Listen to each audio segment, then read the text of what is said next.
2017వ సంవత్సరంలో ఆనాటి టీఆర్ఎస్ ప్రభుత్వం గొల్లకురుమల సంక్షేమం కోసం సుమారుగా 4,980 కోట్ల రూపాయల బడ్జెట్తో గొర్రెల పంపిణీ స్కీమ్ని తీసుకొచ్చింది. ఈ స్కీమ్లో భాగంగా లబ్ధిదారునికి 75% సబ్సిడీతో 20 యూనిట్ల గొర్రెలను అందించాలని చెప్పేసి ప్రభుత్వ ఉద్దేశం.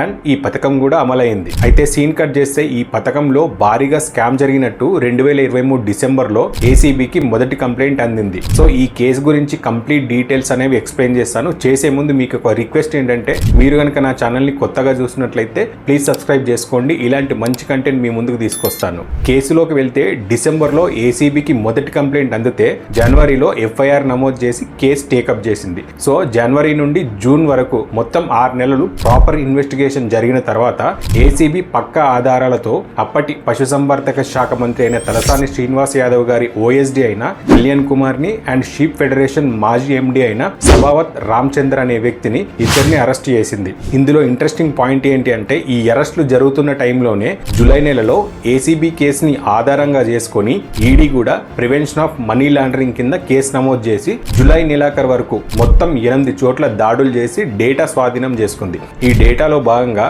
లబ్ధిదారుల వివరాలు, బ్యాంక్ ట్రాన్సాక్షన్స్, అసలు ప్రభుత్వం ఎవరి దగ్గర నుండి గొర్రెలు కొనుగోలు చేసింది అండ్ వాటిని ట్రాన్స్పోర్ట్ చేసిన కంపెనీ ఎవరిది అనే డీటెయిల్స్ అన్ని కలెక్ట్ చేసింది. దీంతో పాటు OSD Kalyan Kumar, sheep federation మాజీ ఎండీ అయిన సబావత్ రామచందర్ వీళ్ళ ఇల్లు, ఆఫీసుల మీద దాడులు చేసి 20కి పైగా డమ్మీ బ్యాంక్ అకౌంట్లు, చెక్ బుక్లు, డెబిట్ కార్డులు, మొత్తం 31 మొబైల్ ఫోన్లు, 20 సిమ్ కార్డులను సీజ్ చేసింది. అయితే ఫస్ట్ ఈ కేసు విచారణ మొదలైనప్పుడు ఏసీబీ ఈ స్కామ్ విలువ మొత్తం 2.5 కోట్లు ఉంటుందని అంచనా వేసింది. బట్ కాగ్ రిపోర్టు ప్రకారం 7 జిల్లాలలో 253 కోట్ల దాకా స్కామ్ జరుగుండొచ్చు అని చెప్పేసి నివేదిక ఇచ్చింది. అయితే ఈ కాగ్ నివేదికను బేస్ చేసుకొని ఈడీ మొత్తం 33 జిల్లాలతోటి కలుపుకొని దాదాపు ఈ స్కామ్ 1000 కోట్ల వరకు జరిగి ఉండొచ్చు అని చెప్పి అంచనా వేసింది. అయితే ఇప్పుడు ప్రజెంట్ ఈడీ విచారణ కంటిన్యూ చేస్తుంది. అందులో భాగంగా అసలు ఈ డబ్బు ఎక్కడికి వెళ్ళింది, ఈ డబ్బుతో ఏమైనా ఆస్తులు కొనుగోలు చేశారా అనే అంశం పైన దృష్టి పెట్టింది. ఈ కేసు లేటెస్ట్ డెవలప్మెంట్ లో భాగంగా